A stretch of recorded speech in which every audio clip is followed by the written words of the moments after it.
WhatsApp friends, मेरा नाम है Naresh. Welcome to my channel FinDependent means financial independent. दोस्तों, अभी एक दिन पहले ही मैंने अपने चैनल पे वीडियो अपलोड करी explaining bitcoin and how it works. On the very same day all crypto currencies are down. Bitcoin, Ethereum, Dogecoin, everything is down and this creates panic among retail investors and reminds me a famous principle by Warren Buffett. Do not put all your eggs in one basket.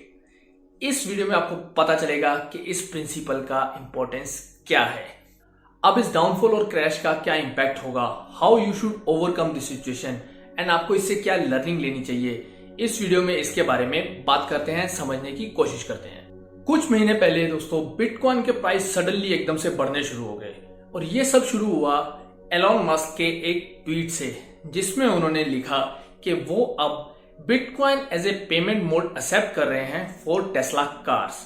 जैसे ही उन्होंने ये tweet किया तो बाकी भी जितने बड़े बड़े कॉर्पोरेट्स थे उन्होंने भी बिटकॉइन में इन्वेस्टमेंट शुरू कर दी एंड बिटकॉइन के लिए उनका पॉजिटिव अप्रोच हो गया। तो इस सब का इंपैक्ट ये हुआ कि बिटकॉइन का प्राइस बढ़ना शुरू हो। अब होगा क्यों नहीं, Elon Musk is always associated with the new technological invention, चाहे वो इलेक्ट्रॉनिक कार्स हो, हाइपरलूप हो, स्पेसएक्स हो, Elon Musk is known for it. As I explained in my last videos, bitcoins are limited in number. पूरे world में 21 million से ज्यादा bitcoin mine नहीं हो सकते। तो जब सभी कॉर्पोरेट्स ने और एलन मस्क ने बिटकॉइन में इन्वेस्ट करना शुरू किया तो इसके प्राइस बढ़ने शुरू हो गए। सब अच्छा चल रहा था, डे बाय डे प्राइस नए हाई पे जा रहा था, रिटेल इन्वेस्टर खुश था, लोग हर डे अपना प्रॉफिट बुक कर रहे थे और सोशल मीडिया पे शेयर कर रहे थे। फिर क्या हुआ, सडनली इसके प्राइस ड्रॉप होने शुरू हो गए एंड पिछले कुछ हफ्तों से लगातार ड्रॉप हो रहे हैं। वो क्यों हुआ? फिर से एलॉन मस्क का एक और ट्वीट जिसमें उन्होंने मेंशन किया कि वो अब बिटकॉइन की पेमेंट एक्सेप्ट नहीं करेंगे ड्यू टू इन्वायरमेंटल इश्यूज। इस ट्वीट में उन्होंने ये भी लिखा था कि he is not going to sell any of the bitcoin stake. As you all knows, Elon Musk के ट्वीट्स हमेशा पावरफुल रहते हैं और उसका जो इंपैक्ट होता है वो मार्केट पे बहुत जबरदस्त होता है एंड इस ट्वीट का भी वही असर हुआ और मार्केट में जितनी भी क्रिप्टो करेंसी है उसके प्राइसेस डाउन जाने शुरू हो गए। इसमें एक और एडिशन हुआ जब चाइना ने अनाउंस किया कि वो बिटकॉइन का ट्रांजैक्शन बैन कर रहा है फॉर फाइनेंशियल इंस्टीट्यूशंस। अब इसका इंपैक्ट ये हुआ कि बिटकॉइन का प्राइस आज की डेट में लोएस्ट है इन लास्ट 4 मंथ्स एंड जितने भी रिटेल इन्वेस्टर्स हैं वो सब परेशान हैं। आज जब मैं ये वीडियो बना रहा हूं उस टाइम भी बिटकॉइन के प्राइस गिरे हुए हैं। यू नेवर नो, कल जब आप ये वीडियो देखोगे तो उस टाइम कोई और ट्वीट आ जाए और बिटकॉइन का प्राइस बढ़ना शुरू हो जाए। अब इस सब का इफेक्ट एक रिटेल इन्वेस्टर पे क्या हुआ?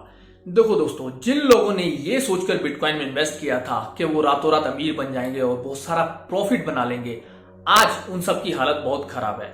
लोगों ने बिटकॉइन में बहुत सारा पैसा इन्वेस्ट किया देखते हुए कि इसका प्राइस बढ़ रहा है। आज सब वो पछता रहे हैं, सब परेशान है कि अब क्या होगा।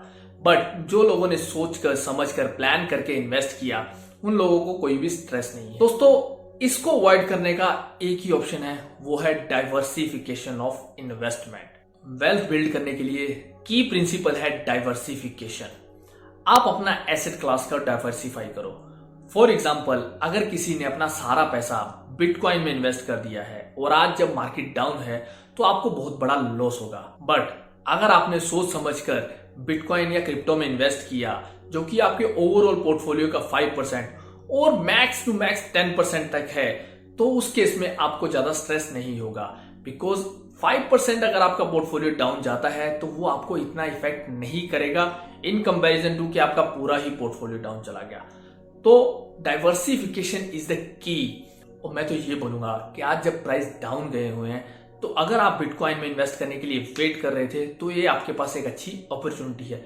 लोग वेट कर रहे थे तो कब इसका प्राइस नीचे आएगा और वो परचेज करेंगे। बट अगेन दोस्तों, it should be 5% of your overall portfolio और max 10% depending on your risk appetite. अगर आप रिस्क ले सकते हो तो इन्वेस्ट करो 10% तक, otherwise it should be 5% of your overall portfolio, not more than that. दोस्तों, क्रिप्टो को हमें एक नॉर्मल इन्वेस्टमेंट की तरह ही ट्रीट करना चाहिए। अगर आप इसका पिछले 1 साल का रिकॉर्ड देखोगे, 4 साल का, या जब ये शुरू हुआ था 2009 में, तब का और अब का अगर कंपैरिजन करोगे तो ये हमेशा प्रॉफिट में दिखेगा। ये आपको एक हाई दे रहा है। स्टॉक मार्केट भी इसी तरीके से डील करता है। जब भी आप किसी इंस्ट्रूमेंट में इन्वेस्ट करते हो तो लॉन्ग टर्म में वो आपको हमेशा बेनिफिट देगा। एंड वेल्थ बिल्ड करने के लिए एंड फाइनेंशियल फ्रीडम या फाइनेंशियल इंडिपेंडेंस अचीव करने के लिए हमेशा आपको लॉन्ग टर्म सोचना चाहिए। मार्केट में अप्स एंड डाउन चलते रहते हैं, बट आपको इन अप्स एंड डाउन से स्ट्रेस नहीं लेना है। You have to be consistent and अपना पोर्टफोलियो डाइवर्सिफाई करो। Invest in stocks, bonds, mutual funds, gold में इन्वेस्ट करो, रियल एस्टेट में इन्वेस्ट करो, ताकि एक अगर इन्वेस्टमेंट आपको लॉस भी दे तो दूसरी की जो प्रॉफिट है उससे वो कवर अप हो जाएगा। और लॉन्ग रन में दोस्तों यही काम आता है, यही आपको वेल्थ क्रिएट करके देता है।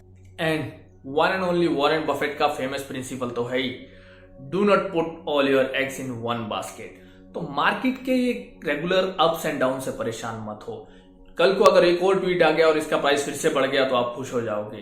तो always invest for the long term and it will help you in build wealth. Thank you.